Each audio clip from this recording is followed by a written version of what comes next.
ناظرین، آج میں آپ کی خدمت میں ایک ڈرامے کا ریویو لے کے حاضر ہوئی ہوں، اور وہ ڈرامہ ہے ٹرکش، اور اس کا نام ہے یونس ایمرے۔ یونس ایمرے ان کی ایک بہت مشہور شخصیت ہے، جیسے ہمارے ہاں داتا صاحب ہیں، اور ان کو اس سے عقیدت بھی بہت ہے۔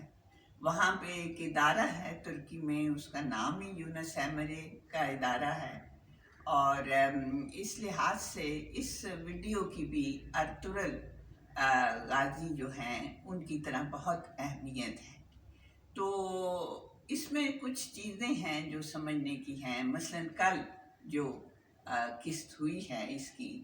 اس کے لحاظ سے کچھ باتیں ہیں جو سمجھنی ضروری ہیں۔ میں یہ سمجھتی ہوں کہ اس میں وہ جو شیخ ہیں، وہ جو حکایت بیان کرتے ہیں ابراہیم بن ادم کی، تو ابراہیم بن ادم تو ایک بڑی مشہور شخصیت ہیں جن کا ذکر ملتا ہے ہمیں جا بجا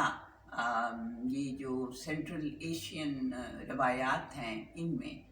اور وہ ایک بڑے مشہور صوفی تھے، اور ان کے بارے میں کہا جاتا ہے کہ انہوں نے اپنا تخت و تاج چھوڑ دیا تھا اور وہ درویش بن گئے تھے۔ اس میں جو حکایت بیان کی ہے شیخ صاحب نے، وہ اسی سے متعلق ہے، اور انہوں نے یہ کہا ہے کہ آپ سے اگر کوئی پوچھے کہ آپ کے پاس کیا ہے، اور آپ کہیں کہ میرے پاس یہ ہے، میرے پاس کاریں ہیں، میرے پاس بینک بیلنس ہے، میرے پاس بہت سی چیزیں ہیں جو کہ دنیاوی مال و دولت، آپ گنوانا شروع کر دیں تو گنوا سکتے ہیں۔ ٹرمپ مثلاً گنوا سکتے ہیں اپنے ٹاورز کو، جو ان کے اتنے ٹاورز ہیں دنیا میں جگہ جگہ، اور اس کے ساتھ ہی بہت سی اور چیزیں ہیں ان کے پاس۔ تو اس طرح ابراہیم بن ادم بھی جو کہ مشہور صوفی تھے، وہ پہلے صوفی جب نہیں تھے تو مال و دولت دنیا ان کے پاس بے اندازہ تھی۔ تو انہوں نے جب ایک دفعہ دعوت کی تو اس دعوت میں ایک قوی الجثہ آدمی آیا اور ان سے پوچھا کہ یہ بتا، یہ محل جس میں تو بیٹھا ہے یہ کس کا ہے؟ تو انہوں نے بڑے وہ ڈرے ہوئے تھے اس کی شکل و صورت دیکھ کے، تو انہوں نے کہا کہ یہ محل میرے باپ کا ہے۔ پھر اس نے پوچھا کہ تیرے باپ سے پہلے کس کا تھا؟ تو اس نے کہا کہ میرے بابا کا،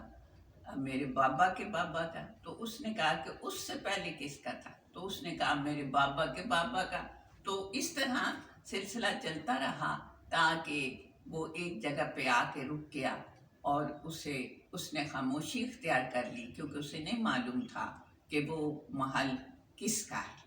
اس سے جو ہم سبق اخذ کر سکتے ہیں وہ یہ کہ ابراہیم بن ادم کو، وہ آدمی جو کہ اصل میں کوئی فرشتہ ہوگا ویسے تو، لیکن یہ کہ وہ ہدایت دینے کے لیے اس روپ میں آیا، اس نے جب پوچھا کہ یہ محل کس کا ہے تو انہوں نے اس پہ اپنی دعویٰ داری ثابت کرنے کے لیے اس محل کے بارے میں جب رشتہ داروں کا ذکر کیا اور پھر آگے جا کے وہ چپ ہو گئے، تو انہوں نے اصل میں یہ کوشش کی کہ میں بتاؤں کہ ہاں جی ہماری تو رشتہ داری ہے، پیچھے شجرا ہے، ان کے پاس سے یہ چیز آئی ہے ہمارے پاس، لیکن وہ ایک جگہ پہ جا کے اٹک گئے۔ تو اس پہ قوی الجثہ شخص نے کہا کہ اگر تجھے نہیں معلوم کہ ایک خاص پوائنٹ پہ جا کے تیرے شجرے میں یہ محل کس کا تھا تو اور کس کو معلوم ہوگا؟ تو صرف ایک مہمان ہے، یہ سرائے ہے، تو چند روز کے لیے یہاں آیا ہے اور تو چلا جائے گا، اور پھر تیرے بعد تیرے بچے اور تیرے بچوں کے بچے، اور پھر آگے کسی کو نہیں پتا کہ کون۔ اب اس چیز نے ان کے دل پہ اتنا اثر کیا کہ انہوں نے فوراً اپنا محل اور مال و دولت چھوڑ دی۔ تو اس سے ہم یہ نتیجہ نکالتے ہیں کہ صوفیزم، جس کے آج کل لوگ بہت شوقین ہیں، وہ یہ دنیا داری کی جو زندگی ہے اس کو تیاگنے کا نام ہے۔ شکریہ۔